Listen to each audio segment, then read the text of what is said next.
और चलिए आगे बढ़ते हैं, बात अन्य खबरों की। और दुनिया के सबसे बड़े रेस्क्यू ऑपरेशन जिसका काउंटडाउन शुरू हो गया है, इसकी चर्चाएं बहुत तेज हैं।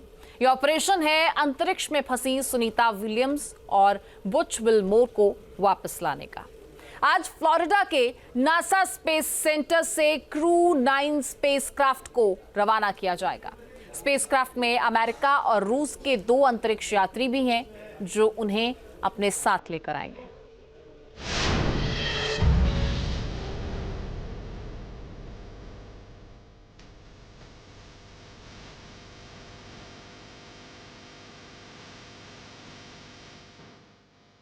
इस तरह सबसे बड़े इंतजार की घड़ियां खत्म हो गई और अंतरिक्ष में फंसी भारत की बेटी सुनीता विलियम्स और बुल विलमोर को वापस लाने का ऑपरेशन शुरू हो गया। अमेरिकी अंतरिक्ष एजेंसी नासा और एलन मस्क की स्पेस कंपनी ने हाथ मिलाया और इस तरह अंतरिक्ष के सबसे बड़े रेस्क्यू ऑपरेशन की लॉन्चिंग आखिरकार मुमकिन हो सकी।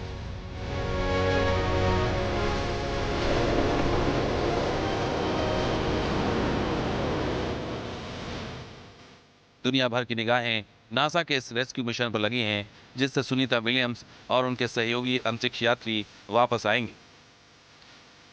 भारतीय मूल की सुनीता विलियम्स 3 बार स्पेस में जाने वाली इकलौती एस्ट्रोनॉट है। सुनीता धरती से 400 किलोमीटर की ऊंचाई पर इंटरनेशनल स्पेस स्टेशन पर मौजूद। आईएसएस पर 9 अंतरिक्ष यात्रियों के साथ स्पेस स्टेशन ब्रिटेन के राजमहल बकिंगम पैलेस जितना बड़ा है। 13 सितंबर को उन्होंने भावुक संदेश भी भेजा था। उन्होंने कहा था, ये मेरी खुशी की जगह है। मुझे यहाँ अंतरिक्ष में रहना बहुत पसंद है। माँ के साथ समय ना बिता पाने की वजह से कुछ समय के लिए परेशान हो गई थी, लेकिन हमें आगे बढ़ते रहना है, रुकना नहीं है। हम टेस्टर हैं और ये हमारा काम है।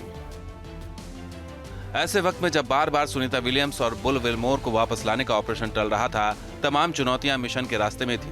ऐसे में नासा ने अपने सबसे काबिल स्पेस टीम पर भरोसा जताया और उन्हें सबसे टफ रेस्क्यू ऑपरेशन के लिए रवाना किया। सुनीता विलियम्स को वापस लाने वाले अंतरिक्ष यात्री। Lift off of Space Shuttle Atlantis on a mission to build, resupply and to do research on the International Space Station. America के निक हेग और रूस के कुर्बनोव, यही हैं वो दोनों अंतरिक्ष यात्री जो सुनीता विलियम्स और बुल विलमोर को वापस लाने के लिए रवाना हुए हैं। दोनों ही अनुभवी अंतरिक्ष यात्री हैं और कई रिकॉर्ड भी इनके नाम हैं। धरती से 400 किलोमीटर ऊपर अंतरिक्ष स्पेस स्टेशन पर 2 बार वॉक भी कर चुके हैं। साथ ही साथ अंतरिक्ष में 360 दिन बिताने का कीर्तिमान भी इनके नाम है। दोनों ही अंतरिक्ष यात्रियों को 5 महीने के मिशन पर भेजा गया है, जिन्हें नामुमकिन को मुमकिन कर दिखाना है और अंतरिक्ष में फंसी सुनीता विलियम्स और उनके सहयोगी को सुरक्षित धरती पर लाना है। 8 दिन का मिशन, 8 महीने की वेटिंग। इसी साल 5 जून को सुनीता विलियम्स और बुल विलमोर बोइंग के स्टार लाइनर स्पेसक्राफ्ट से रवाना हुए थे। मिशन कुल 8 दिनों का था, लेकिन ऐसी तकनीकी खामी आई कि मिशन 8 महीने तक खिंच गया। जिस स्पेसक्राफ्ट से सुनीता विलियम्स और विलमोर को वापस आना था, वो इसी महीने बिना क्रू के लौटा था। स्टार लाइनर स्पेसक्राफ्ट में हीलियम लीकेज और थ्रस्टर फेल की दिक्कत आई थी। इस वजह से वापसी तय समय पर मुमकिन नहीं हो पाई थी। 7 सितंबर को बोइंग का स्टार लाइनर स्पेसक्राफ्ट वापस आया, बिना क्रू के अंतरिक्ष से न्यू मैक्सिको में सुरक्षित लैंड हुआ था।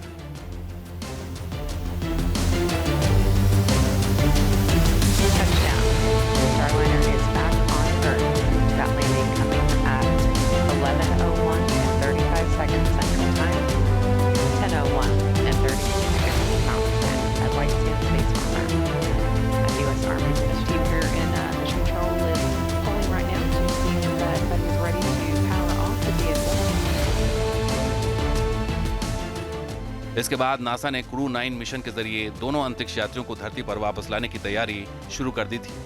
ड्रैगन स्पेसक्राफ्ट से अगले साल फरवरी में वापसी होगी। मौजूदा समय में आईएसएस पर नासा का एक्सपीडिशन 71 का क्रू काम कर रहा है। सुनीता विलियम्स और विलमोर भी अब full time station crew members बन चुके हैं। दोनों अंतरिक्ष यात्री क्रू 9 मिशन के तहत स्पेस वॉक, रोबोटिक्स समेत कई तरह के टास्क को पूरा करेंगे और एक बार फिर नया इतिहास रचेंगे। Team news nation. News nation अब व्हाट्सएप पर खबरों की ताजा अपडेट के लिए न्यूज नेशन के इस क्यूआर कोड को स्कैन करें।